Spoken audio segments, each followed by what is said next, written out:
Hello everyone, this is Navneet and welcome to Actus education. आज है 16 सितंबर और 16 सितंबर से बनने वाले जितने भी इंपॉर्टेंट क्वेश्चन हैं जो एग्जाम पॉइंट ऑफ व्यू से मोस्ट इंपॉर्टेंट हैं, आज हम उनको डिस्कस करेंगे। जिसमें इंटरनेशनल डेज, आपके नेशनल स्टेट्स की खबर, स्पोर्ट्स की अवार्ड्स, अन्य कई नियुक्तियां, जो ऐसे क्वेश्चन जो आगे आने वाले एग्जाम में आपको बहुत हेल्पफुल होंगे। उम्मीद करता हूं आपको मेरे लास्ट सेशन पसंद आ रहे होंगे और डे बाय डे आप अपनी स्टडी को अच्छे से कर पा रहे होंगे, उसको और इंक्रीज कर पा रहे होंगे। ठीक है फ्रेंड्स, तो चलते हैं हम आज के अपने पहले क्वेश्चन पे, जो कि ये रहा हमारा आज का पहला क्वेश्चन। किस दिन को अंतरराष्ट्रीय लोकतंत्र दिवस के रूप में मनाया जाता है? ठीक है फ्रेंड्स, अब यहां पे एक शब्द आया है आपका लोकतंत्र। तो लोकतंत्र क्या है और ये कहां से आया, सबसे पहले किस देश में आया, इसको थोड़ा बेसिक्स को हम जान लेते हैं। तो मैं आपको बताऊं दोस्तों, लोकतंत्र जो है वो दो शब्दों से मिलकर बना है। पहला जो है आपका लोक प्लस तंत्र, जिसमें लोक का जो मतलब होता है वो होता है आपका जनता और तंत्र का मतलब होता है आपका शासन। ठीक है फ्रेंड्स, अब लोकतंत्र की अगर परिभाषा को देखे जाए तो मैं बता दूं आपको, सबसे चर्चित जो परिभाषा है वो अमेरिका के 16वें राष्ट्रपति अब्राहम लिंकन जी की रही है, इसमें कि जनता द्वारा जनता के लिए शासन जो होता है वो आपका लोकतंत्र कहलाता है। अब इसको थोड़ा सरल शब्दों में समझ लेते हैं। सपोज कोई एक देश है जहां पे बहुत सारे लोग रहते हैं, अब उसमें से कौन जो है उस देश पे राज करेगा, इसका चुनाव कैसे होगा? ठीक है फ्रेंड्स, तो अब इसके चुनाव करने के लिए जो कुछ लोग हैं ना, वो अपने आपस में ही कुछ लोगों को कैंडिडेट बना के खड़ा कर देंगे और वो कहेंगे कि आप हमारा शासन कीजिए। अब जरूरी नहीं कि कैंडिडेट एक हो, और जब एक से ज्यादा हो जाते हैं तो कई सारी जनता जो होती है वो सब अपने अपने वोट डालती है अपने उम्मीदवार को, और जो उनमें से जीत जाता है, पहला नंबर पाता है, वो जो है वहां का शासन बन जाता है और वहां पे शासक करता है। इस प्रकार की प्रणाली को जो है वो आपका क्या बोला जाता है दोस्तों? लोकतंत्र बोला जाता है। अब ये लोकतंत्र वर्ल्ड में सबसे पहले कहां पे आया, तो मैं आपको बता देता हूं। आपका एक कंट्री है यूएसए। ठीक है फ्रेंड्स, अब यूएसए जो है वो भी आपके अंग्रेजों का पहले गुलाम था, और वहां पे अमेरिका की जो क्रांति हुई उसके बाद में सबसे पहले यूएसए में आपका 7 जनवरी 1789 को सर्वप्रथम वहां पे चुनाव हुआ। अब चुनाव हुआ तो वहां पे कैंडिडेट कौन खड़ा होगा, इसके लिए वहां पे एक नियम निकाल दिया गया कि वो नियम ये था कि वहां पे सबसे पहले तो जो श्वेत है, मतलब जो गोरे लोग हैं, वो खड़े होंगे, और जिन पे जो पैसा है आपका वो खड़ा होगा। तो अब यहाँ पे जो एक कैंडिडेट जिसने ये सारी जो आपकी जो फुलफिल करी, तो वो थे आपके जॉर्ज वॉशिंगटन।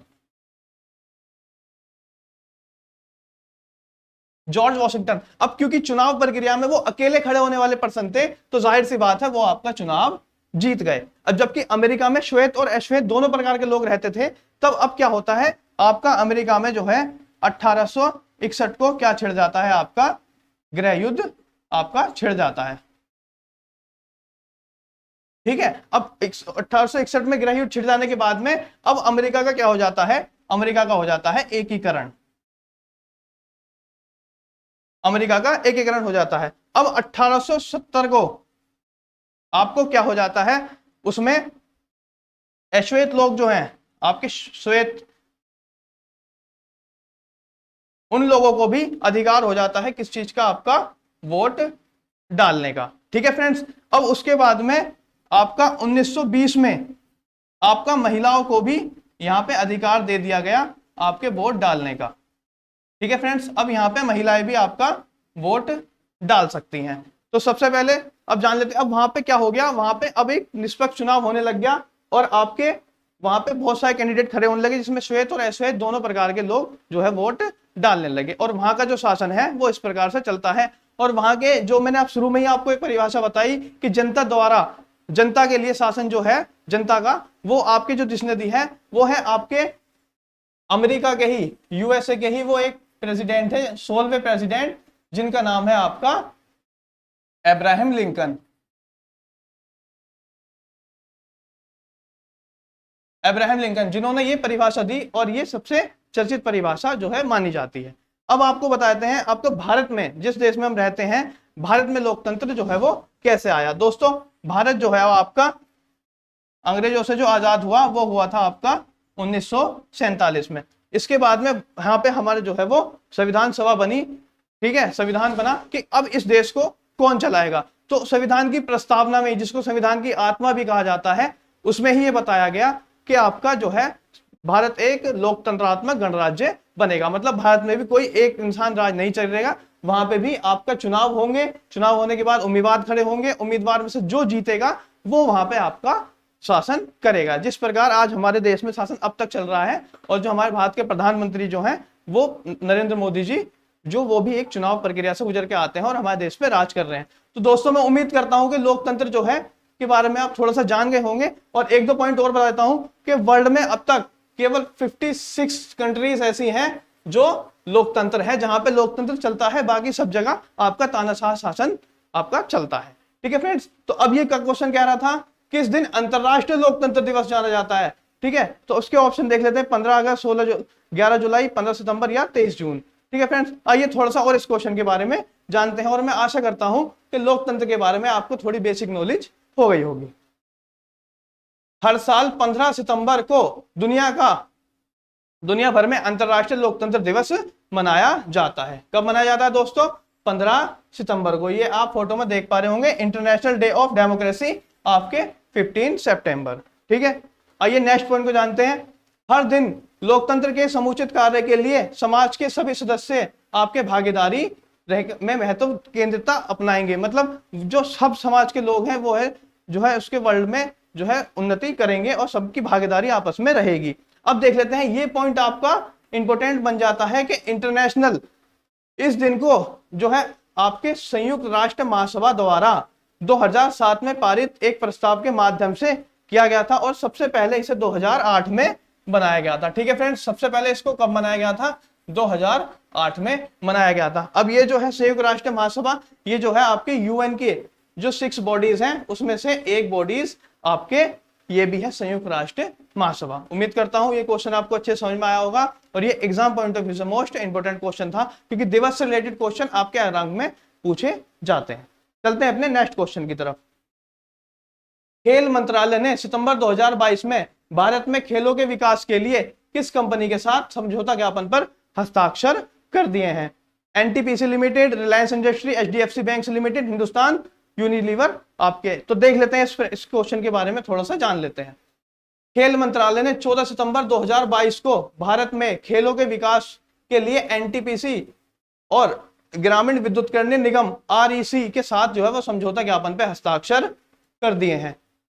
फ्रेंड्स, पहला ऑप्शन जो है क्या होगा? आपका आंसर हो गया। लेकिन हमें यहां नहीं रुकना है। मैंने शुरू से बताया है कि हमें वन वर्ड क्वेश्चंस को याद नहीं करना है, क्योंकि एग्जाम्स के अंदर जो है वो कभी भी सीधे क्वेश्चन मोस्टली पूछे जाते हैं, लेकिन आपके एक्स्ट्रा पॉइंट से भी क्वेश्चन उठाए जाते हैं। वो आपको जानना चाहता है, परखना चाहता है कि आप जो है वो सिर्फ एक क्वेश्चन यहाँ याद करें। इस वजह से यही एक कारण होता है कि आपको बहुत कम समय के अंदर, जिसमें आपका स्टैटिक जीके प्लस मिला के आपको ये सब पॉइंट बताए जाते हैं, ताकि आप इसको अच्छे से नोट करें, और कोई भी पॉइंट जो से क्वेश्चन बनता है तो आप उसे छोड़े ना, क्योंकि आप एक्टस एजुकेशन में करंट पढ़ रहे हैं। फ्रेंड्स, चलते हैं हम अपने नेक्स्ट क्वेश्चन की तरफ। समझौता ज्ञापन के तहत दोनों सार्वजनिक उपकरणों ने राष्ट्रीय खेल विकास कोष एनसीडी को 215 करोड़ रुपए देने का आपके वादा किया है। मतलब इन दोनों बॉडीज ने 215 करोड़ रुपए देने का वादा किया। अब कैसे कैसे किया है? एनटीपीसी जो है वो तीरंदाजी के विकास के लिए 115 करोड़ देगी। तीरंदाजी में 115 करोड़ आपके कौन देगी? एनटीपीसी। ठीक है फ्रेंड्स, और आरसी महिला हॉकी और मुक्केबाजी के लिए आपका कितना देगी? आपका 100 करोड़ रुपए इसमें देगी, और दोनों को मिला के आपका 215 हो जाएगा। तो अगर यहां से पॉइंट आता है तीरंदाजी के लिए कितनी दी तो भी आप बता पाएंगे, और यहां से आता है तो भी आप बता पाएंगे। और एनटीपीसी एक लिमिटेड है जो कि भारतीय सार्वजनिक क्षेत्र का उपक्रम है। यह बिजली उत्पादन और संवर्धन गतिविधियों में आपके लगा हुआ है। ठीक है फ्रेंड्स, ये आप देख पा रहे होंगे, NTPC limited a government of India enterprises. तो ये इसका आपका आंसर हो गया। नेक्स्ट क्वेश्चन, केंद्रीय मंत्रिमंडल ने भारत में डैश की मेजबानी के लिए गारंटी पर हस्ताक्षर कर दिए हैं, या उसकी मंजूरी दे दी गई है। ठीक है, ऑप्शन देख लेते हैं। फीफा अंडर 17 महिला फुटबॉल विश्व कप, फीफा बीच सॉकर विश्व कप, फीफा पुरुष विश्व कप, या पुरुष ओलंपिक फुटबॉल टूर्नामेंट। तो फ्रेंड आप देख पा रहे होंगे यहाँ पे under 19 world cup, women's world cup. ठीक है, इंडिया 2022। आइए जानते हैं इसके बारे में। 14 सितंबर 2022 को केंद्रीय मंत्रिमंडल ने भारत में फीफा अंडर 17 महिला फुटबॉल विश्व कप की मेजबानी के लिए गारंटी पर हस्ताक्षर कर दिए हैं कि ये तो भैया भारत में होगा होगा क्या हो गया है, अब हस्ताक्षर हो गया है। क्या हमारे ऑप्शन में ये हैगा? ठीक है फ्रेंड्स, ये हमारे ऑप्शन में पहला ही ऑप्शन आपका आंसर ये बन जाता है। चलते हैं हम अपने अगले क्वेश्चन पे। भारत 11 से 30 अक्टूबर 2022 तक नवी मुंबई, गोवा और भुवनेश्वर में फीफा अंडर 17 महिला विश्व कप की जो है वो मेजबानी करेगा। कहां पे करेगा फ्रेंड्स? आपके गोवा में करेगा, ठीक है, और कहां करेगा? आपके भुवनेश्वर में करेगा, ठीक है फ्रेंड्स, और आपके कहां पे करेगा? ये आपके नवी मुंबई में।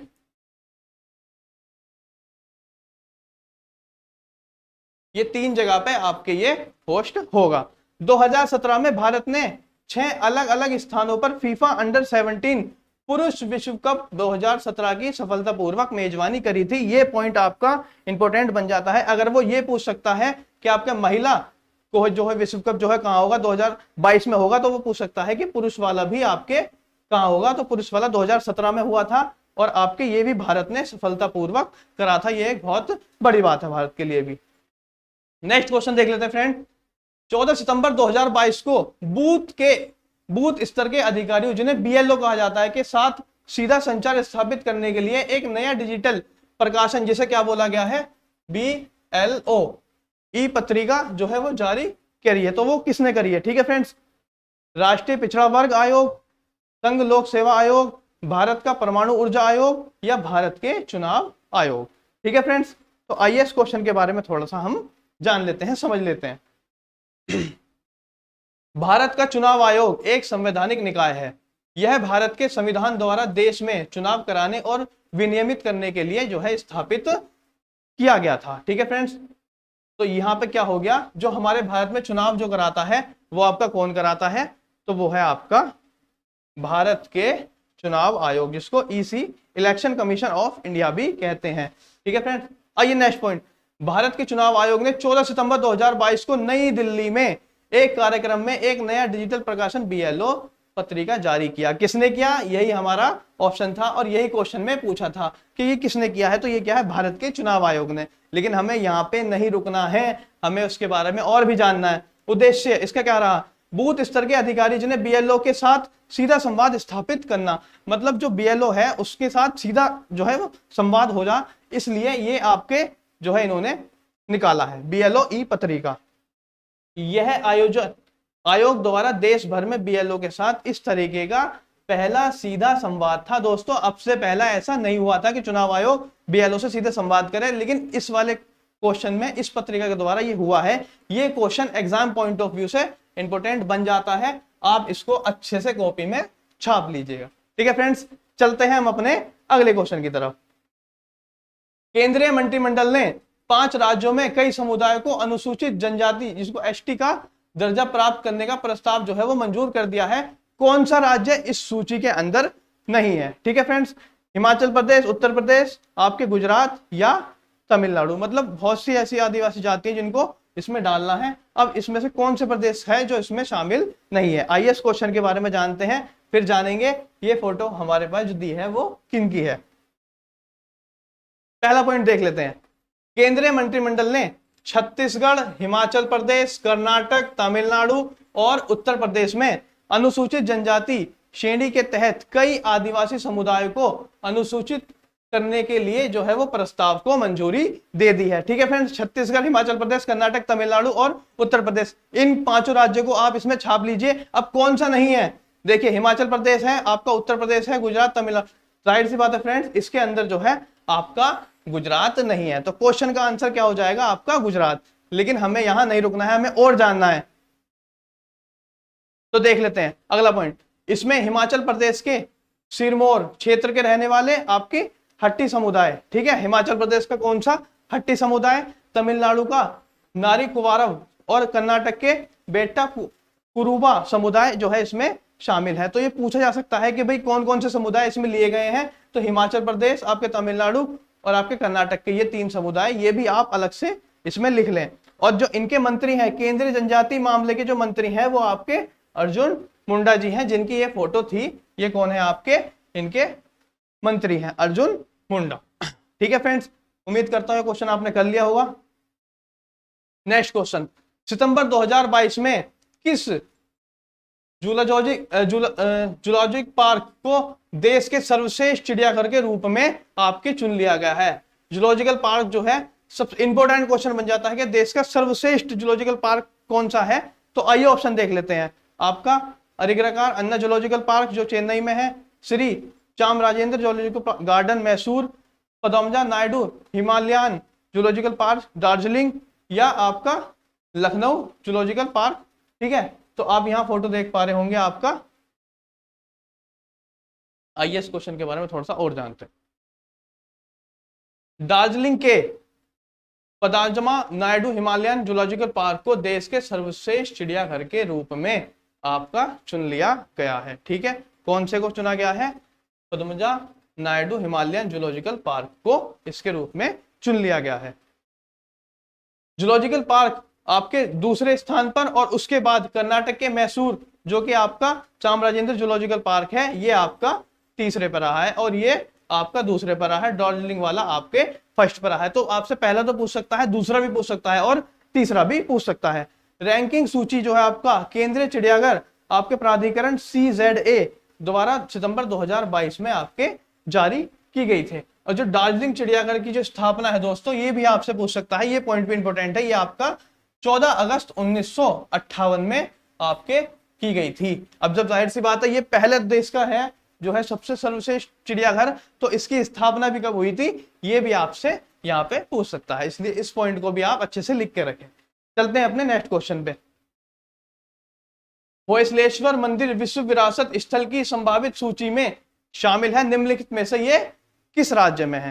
हिमाचल प्रदेश, कर्नाटक, उड़ीसा, या आपके महाराष्ट्र। दोस्तों ये जो मंदिर है, मोस्टली ये बता दूं मैं आपको, ये एक शिव मंदिर है। ठीक है, अब आइए इसके बारे में थोड़ा जानते हैं। स्मारकों और स्थल पर अंतरराष्ट्रीय आयोग के एक विशेषज्ञ टियो क्यान बूम ने 14 सितंबर 2022 को कर्नाटक के हिलेश्वर बिंदु में होयसलेश्वर मंदिर का दौरा किया। ठीक है, होयसल संचालक संयुक्त राष्ट्र शैक्षिक, वैज्ञानिक और सांस्कृतिक संगठन यूनेस्को की संभावित सूची में आपका ये शामिल कर लिया गया। यह मंदिर जो है वो भगवान शिव को समर्पित है और 12वीं शताब्दी में ये बना था, और ये मोस्टली एक हिंदू मंदिर है फ्रेंड। अब आइए जानते हैं भारत के कुछ यूनेस्को विश्व धरोहर कौन कौन सी हैं। मतलब ये तो है ही आपका, इसको शामिल किया गया है। अब इसके अलावा भी वो पूछ सकता है, क्योंकि करंट का ये क्वेश्चन उठा है। अजंता की गुफाएं, एलोरा की गुफाएं जो जैन हिंदू आपके इन धर्मों के लिए इंपॉर्टेंट है। आपका आगरा का किला, ताजमहल, सूर्य मंदिर, महाबलीपुरम स्मारक, आपके काजीरंगा राष्ट्रीय उद्यान, केला देवी राष्ट्रीय उद्यान, ये ऑलरेडी इसमें शामिल है। अब जब आपसे ये पूछ सकता है तो ये भी वो आपसे कोई सा भी पॉइंट उठा के पूछ सकता है। इन सबको भी आप अच्छे से लिख लीजिए, इनका स्क्रीनशॉट ले लीजिए। ठीक है फ्रेंड्स, नेक्स्ट क्वेश्चन। झारखंड के मुख्यमंत्री श्री हेमंत सोरेन ने 13 सितंबर 2022 को रांची में झारखंड नीति जो है लॉन्च की है।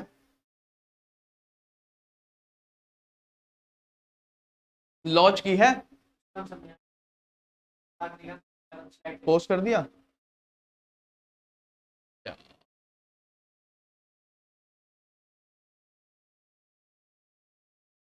ठीक है फ्रेंड्स, तो इसका आंसर जो हो जाता है आपके, वो हो जाता है कर्नाटक। चलिए देखते हैं अपना नेक्स्ट क्वेश्चन। झारखंड के मुख्यमंत्री श्री हेमंत सोरेन ने 17 सितंबर 2022 को रांची में झारखंड नीति जो है वो लॉन्च की है। अब ये नीति जो है वो किस क्षेत्र में इन्होंने लॉन्च की है? किसान के क्षेत्र में, खेल के क्षेत्र में, अकुशल श्रम के क्षेत्र में, या उपयुक्त सभी? फ्रेंड्स ये जो है आपके वो श्री हेमंत सोरेन वहां के आपके सीएम है। कहाँ के? झारखंड के सीएम है। अब देख लेते हैं इसके बारे में।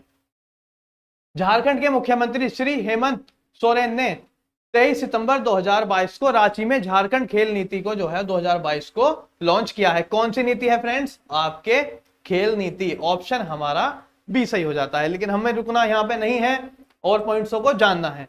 इस नीति का उद्देश्य राष्ट्रीय और अंतरराष्ट्रीय स्पर्धाओं में उत्कृष्ट प्रदर्शन करने वाले खिलाड़ियों के रास्ते में आने वाली बाधाओं को कम करना है। चाहे वो बाधा किसी भी प्रकार से हो, तो आपके पैसे से रिलेटेड हो, उनके क्षेत्र रिलेटेड हो, मतलब किसी भी कोई भी साधन उनका कम पड़ता है, तो ये नीति जो है वो खिलाड़ियों को अच्छे से अच्छे मदद करेगी।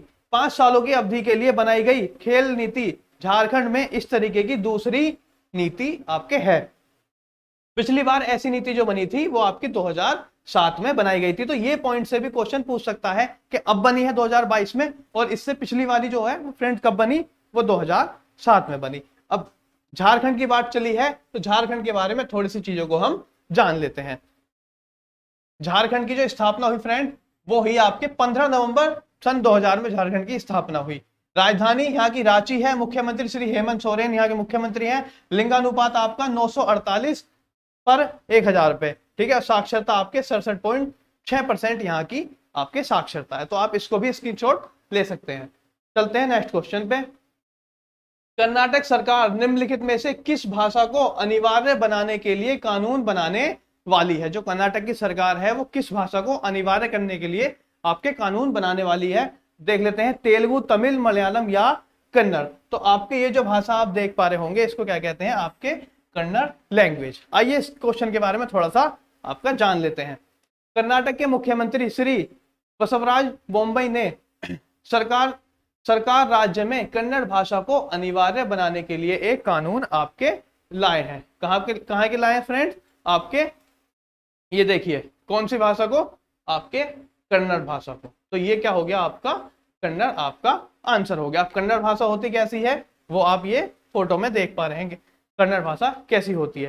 कन्नड़ भाषा व्यापक विकास विधेयक का उद्देश्य कन्नड़ को प्रधानता देने के प्रयासों को और सुदृढ़ करना है कि कन्नड़ भाषा को आपके कैसे जो है वो कर्नाटक में प्रधानता मिलेगी। राज्य में पहली बार एक विविध कानून बनाया जा रहा है जिसमें कन्नड़ भाषा को अनिवार्य बनाया जाएगा, जिसका उद्देश्य भाषा और उसके उपभोक्ताओं की रक्षा करना आपके होगा। मतलब भाषा की भी रक्षा करना है और आपके उपयोगकर्ताओं की भी, जो उस भाषा को बोल रहे हैं उन लोगों को सुरक्षित रखना इसका उद्देश्य है। अब फ्रेंड देख लीजिए एक मोस्ट इंपोर्टेंट क्वेश्चन जहां से हर साल मतलब क्वेश्चन मोस्टली बनता है और हर एग्जाम में क्वेश्चन बना है, वो क्या है? आप यहाँ देखिए, भारत के संविधान में दी गई 22 आपके भाषाएं। तो भारत के संविधान में कौन कौन सी 22 भाषाएं हैं? तो हमेशा पूछ लेता है असमिया, बंगाली, गुजराती, हिंदी, कन्नड़, कश्मीरी, कोंकणी, मलयालम, मणिपुरी, मराठी, नेपाली, उड़िया, पंजाबी, संस्कृत, सिंधी, तमिल, तेलुगु, उर्दू, बोडो, मैथिली, संथाली और डोगरी। फ्रेंड्स तो ये 22 भाषाओं में से आपके जो संविधान में है आपके कन्नड़ भाषा आपके नहीं है। इसलिए कन्नड़ भाषा कर्नाटक से विलुप्त ना हो जाए, इसको ना बोला जाए, इस तरीके की नीति इन गवर्नमेंट ने आपके बनाई है। ये इस क्वेश्चन का आपके आंसर हो गया। और ये भाषा कौन सी है फ्रेंड्स? कन्नड़। देखते हैं अपना नेक्स्ट क्वेश्चन। हाल ही में केन्या के नए राष्ट्रपति आपके कौन बने हैं? तो फ्रेंड ये आप फोटो इनका देख पा रहे हैं और इनका नाम जो है वो आपका है आपका विलियम रूटो, जो है आपके नए राष्ट्रपति यहाँ के बने हैं। और केन्या की जो राजधानी है फ्रेंड्स वो आपके नैरोबी यहाँ की राजधानी है। उम्मीद करता हूँ आपको ये सेशन पसंद आया होगा। ठीक है फ्रेंड्स, मिलते हैं हम अपनी अगली क्लास में। Thank you class.